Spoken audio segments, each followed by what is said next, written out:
Today we discuss the foundation of Indo-Greeks or Kushans dynasty. Indo-Greeks. The first to invade India were the Greeks or Bactrian Greeks who were called the Indo-Greeks or Bactrian Greeks in the early 2nd century BC. The history of Indo-Greek has been reconstructed mainly on the evidence of their coins bearing legends in Greek and later in Brahmin as well. Timotheus, son of Euthydemus, king of Bactria, was perhaps the foreign Indo-Greek after Alexander, who carried Greek arms into the interior of India. He reduced to submission a considerable portion of Afghanistan. Today we discuss the foundation of Indo-Greeks or Kushans dynasty. Indo-Greeks. The first to invade India were the Greeks or Bactrian Greeks who were called the Indo-Greeks or Bactrian Greeks in the early 2nd century BC. The history of Indo-Greek has been reconstructed mainly on the evidence of their coins bearing legends in Greek and later in Brahmin as well. Timotheus, son of Euthydemus, king of Bactria, was perhaps the foreign Indo-Greek after Alexander, who carried Greek arms into the interior of India. He reduced to submission a considerable portion of Afghanistan, the Punjab and Sindh. The best remembered of the Indo-Greeks king was Menander 165 to 145 DC, who, as Milinda, attained the fame in the Buddhist text Milindapano or the question of Milinda, a Kachimar discussion in Buddhism supposedly conducted by Menander and the Buddhism philosopher, resulting in Menander's conversion to Buddhism. Menander stabilized Indo-Greek power in addition to extending its frontiers in India. He had his capital at Sakala, modern is Sialkot in Punjab. There is a little doubt that the attempt to conquer territory in the Ganga's valley, but he failed to retain it. He may well have attacked the Sanghas in the Yamuna region, if not Patliputra itself. A Brahmin inscription engraved on a Garuda pillar found near Nagar near Vilza record that Antialakidas of Takshila sent an ambassador named Heliodorus to the court of Kasiputra Bhagavarta identified with the last but one Sangha, Bhagavata. Heliodorus in these inscriptions professes to be a follower of Vasudeva associated with the god Vishnu. Hamias was the last Indo-Greek ruler who has to maintain his precarious hold against the advancing menace of the Sakas, Parthians, and the Yuichis. Now, importance of the Indo-Greek rule. The Indo-Greeks were the first to issue coins which can be definitely attributed to the kings. They were the first to issue gold coins in India which increased in number under the Khushans. The first one, the Greek also introduced the practice of military governorship called strategies for maintaining the power of the new rulers over the conquered people. Second one, the Greek rule introduced features of Hellenistic art in the northwest frontier of India. The Gandhara art was largely Hellenistic in the beginning, but as time passed, the style became more and more Indian and less Greek. The idea of representing the Buddha as human being, idol worship originated with the Greeks.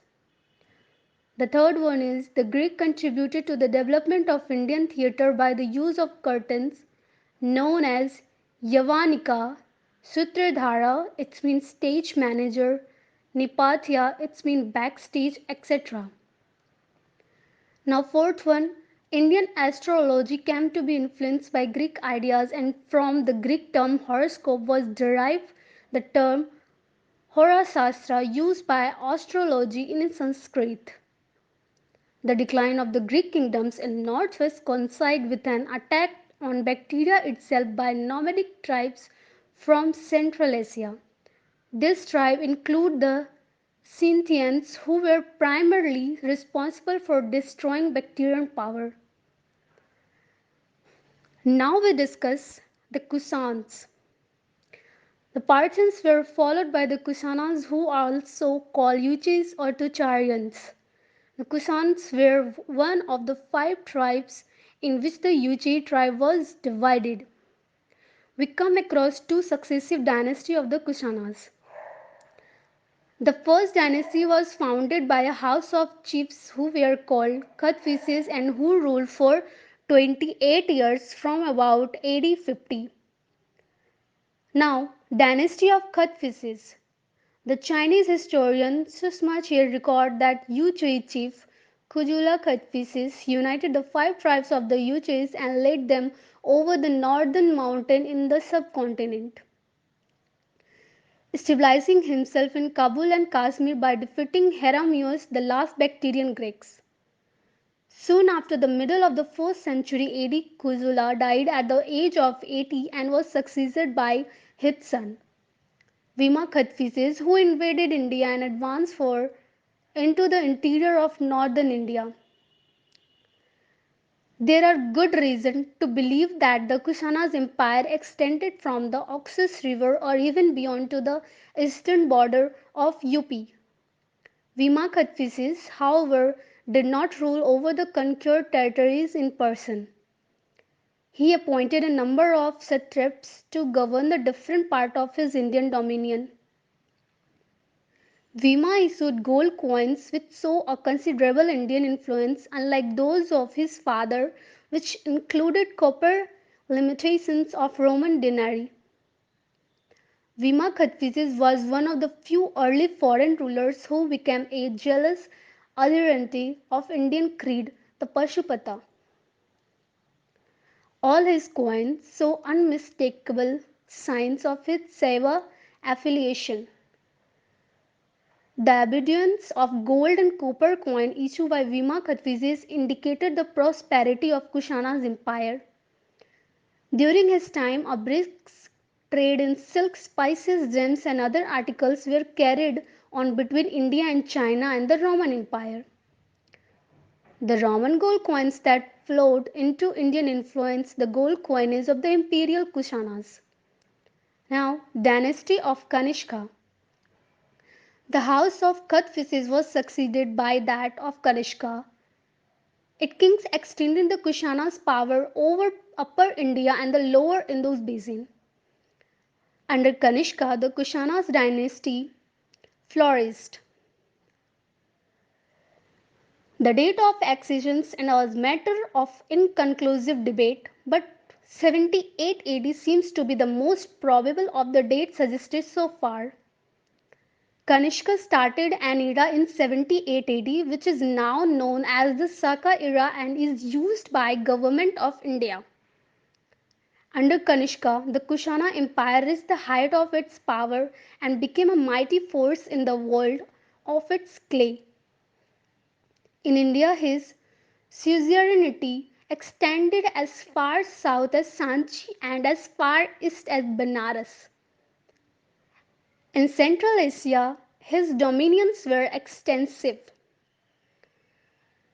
Purushpara, its mean Peshwara, was his capital and Mathura was the second most important city of the empire.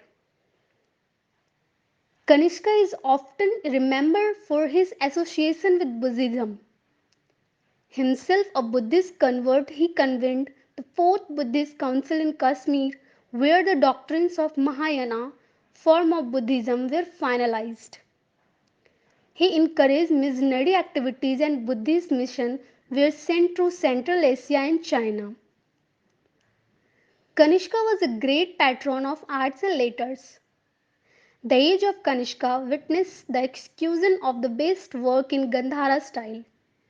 He is said to have constructed at Peshawar a multi-storied relic tower inserting the relic of Buddha under the supervision of a Greek engineer Agesilaus. The Chinese traveler Huan Tiang, who came to India in the 17th century, gives a detailed account of the stupa. Kanishka, a built tower near Takshila and the city of Kanishkapura in Kashmir, probably owed its foundation to him. Several Buddhist theologians are associated with Kanishka. Ashwagosha, Vashomitra, Parsava, Sangaraksha, Dharmatra, and Maitricheta. Nagarjuna was the great exponent of Mahayana doctrine. Charaka, the most celebrated authority of Ayurveda, was the court physician of Kanishka, and Mathara, a politician of rare merit, was his minister. Kanishka is traditionally believed to have died fighting in Central Asia. Now, successor of Kanishka first. Kanishka's ruler lasted for 23 years. His immediate successor was Vasisca, who had a short reign and was succeeded by Huiska.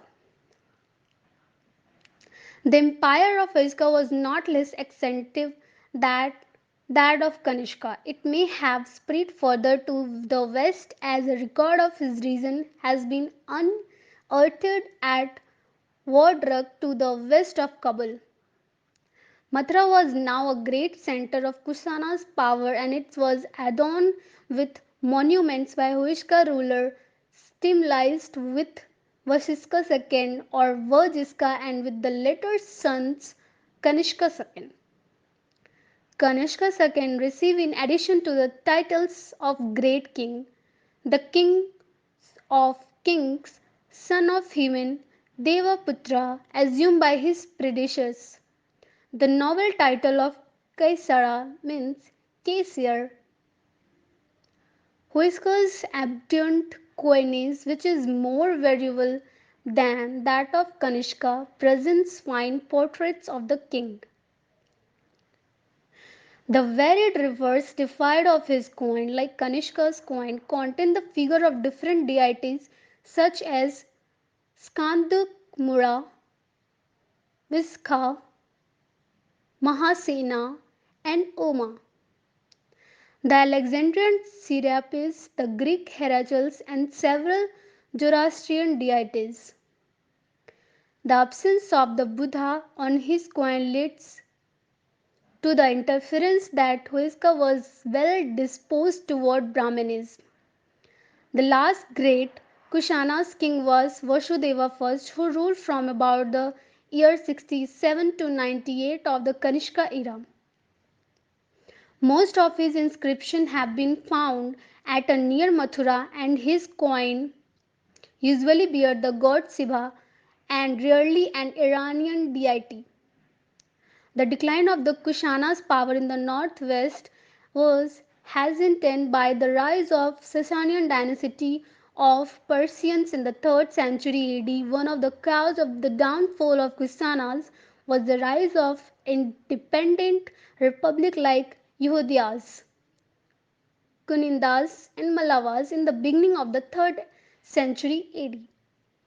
Now we discuss economy and coinage.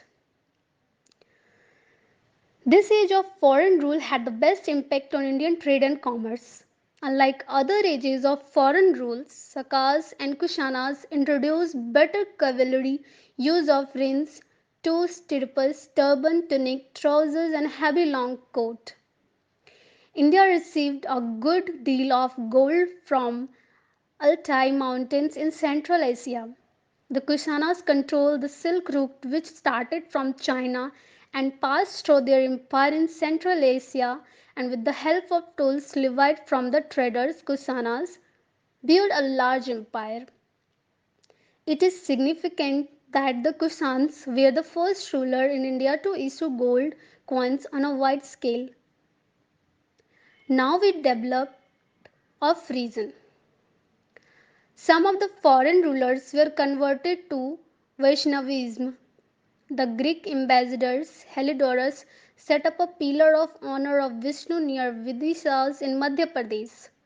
The famous Greek ruler Menander was converted to Buddhism. The Kusanas ruler worshipped both Shiva and Buddha, and the image of these two gods appears on the Kushans coins. One of the two sects of Buddhism that became a considerable force in India around the 1st century AD. The other sect is called Hinayana, literally meaning the great vehicle. The Mahayana was concerned with the salvation of collective humanity.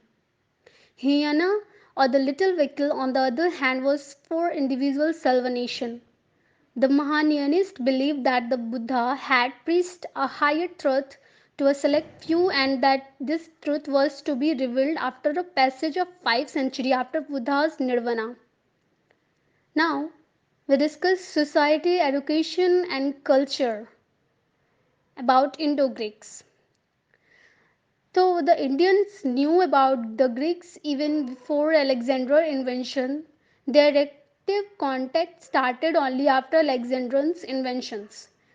Alexander came to India like a storm and went back like a whirlwind. So there was no apparent effect of his inventions. After his death came to the Indo-Bactrians, Indo-Parthians, Sakas, Kusanas and other alien tribes who founded their kingdoms on the Indian soil. Thereafter, India stabilized contact with those people for quite a long time. It was during this period that the Indians learned from them in such fields as administrations, coinage, astronomy, art, literature, religion, and science, and etc. Now we discuss political life and administration. The Kushanas and Saka ruler assumed the title of Devaputra or the son of God. They thus strengthened the concept of divine origin of kingship. The Kushanas defeated several of the Indian rulers but destroyed the kingdoms if they acknowledged their overlordships. It was the beginning of the feudal system in India. The Kushans empire was divided into smaller units which were governed by the Kshatrapats or Satrapas. It was the beginning of Kshatrapa system. They also started the curious practice of hereditary dual rule when both father and the son rule the same kingdom at the same time. This practice of military governorship was also started during this period as these military governors to control the rebellious people. Now we discuss social life, new elements in Indian social life. The Bactrians, the Parthians, the Sakas, and the Kushanas came to India and settled there permanently, thus beginning an integral part of Indian society. Thus, they lost their separate social identity and they became completely Indianized. Being brave and bold conquerors, they were admitted into the Indian social systems as member of Kshatriya's caste. Now we discuss religious life. Some of the foreign rulers were converted to Hinduism and they became staunch devotees of Vishnu and Shiva. Some other embraced Buddhism. The Greek ruler Milan was converted to Buddhism. As the Greeks were primarily image worshippers, they made image of Buddha too and started worshipping his idol. It was the beginning of the practice of idol worshipping among the Buddhists. The foreigners had embraced Buddhism but it failed to satisfy their religious cravings as the religion of Buddha was abstract and there was no place for worship in it. It was therefore during the reign of Kushan king Kanishka that Buddhism underwent radical reform and a new branch of Buddhism known as Mahayana came into being. The old sect was now called Hinayana. The Buddha was regarded as a god image and of Buddhism and Bodhisattvas were made and worshipped. The goal of life also was changed for nirvana to the attainment of Swarga or heaven. The old language Pali was also discovered in favor of the Sanskrit and faith took the place of logic. As a result of this change, the Buddhism gained immense popularity and it spread not only in India but also in several foreign countries like China, Japan, Tibet, and Central Asia. Now we discuss astronomy. The Indian also learned a lot from the Greeks in the field of astronomy. The Indians too honored the learned Greek astronomers and were impressed by their knowledge in this field. They renowned Indian deities and astronomy Gargi, Samhita asserts. The Yavanas are barbarians, yet the science of astronomy originated with them, and for this they must be reverenced like gods. Of the different principles of astronomy, the Indians borrowed many from the contemporary Greeks. Several of the Greek terms are still prevalent in Indian astronomy. Some scholars even believe that the Indians learned from the Greek the science of casting horoscopes. Now we discuss coinage. Before the Greeks, the Indian coins were rough and punch mark. These coins were not cast in molds and only one side bore an inscriptions. The Indian learned from the Greeks the art of molding coins and they now struck beautiful coins bearing inscription on both the sides. The gold coins of Kanishka were also beautiful and attractive with artistic image of gods and goddesses of them. Now we discuss the Gandhara School of Art. Before the Kushanas, the Gandhara School of Art was developed as a result of interactions between the Greek and the Indians. But during the Kushans ruler, the Gandhara art reached its zenith. This art had developed on the northwestern regions of India known as Gandhara. It was therefore called the Gandhara School of Art or the Indo-Greek art. The Gandhara arts built beautiful large-scale image of the Buddha, Bodhisattvas and the Kushanas ruler. Now we discuss literature and learning. The foreign rulers patronized Sanskrit and consequently the Sanskrit scholars wrote several books of great quality. The Kusan rulers were great lovers of knowledge and they patronized several scholars which led to the certain of high quality Sanskrit literature particularly during the reign of Kanishka. Among the notable Sanskrit scholars of this period were Ashwagosha, Vashumitra and Nagarjuna. Ashwagosha wrote the Buddha Charitra. Saundrada and Sahaputra Vashumitra wrote Prancha Paramita. Sutra Sahasrastra and Mahavasha, the rise of Mahayana sect led to the compositions of dramas. Now, science and technology. The Indian learns a lot from the Greeks in the field of astronomy and astrology. They also learned from the Kusans the art of making leather, shoes, and articles of glass. The Kushans coins were an imitations of the Roman coins. Now we discuss botany and medicine. This one is the last topic. Botany and medicine. In the field of botany, chemistry and medicine, the foreign contribution to India is insufficient. As India in this field had already made sufficient progress. Charka, the great Indian physician of this time, wrote Charka Samhita, which deals with various diseases and the effective herbs or siddhis to cure them.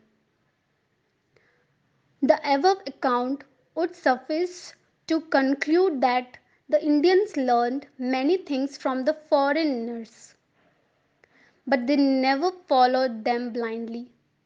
They adopt the new knowledge in the context of the indigenous conditions. Whatever influences did the Indians acquired, the foreign elements were so assimilated with their own life that it would hardly be possible to distinguish them. That's it.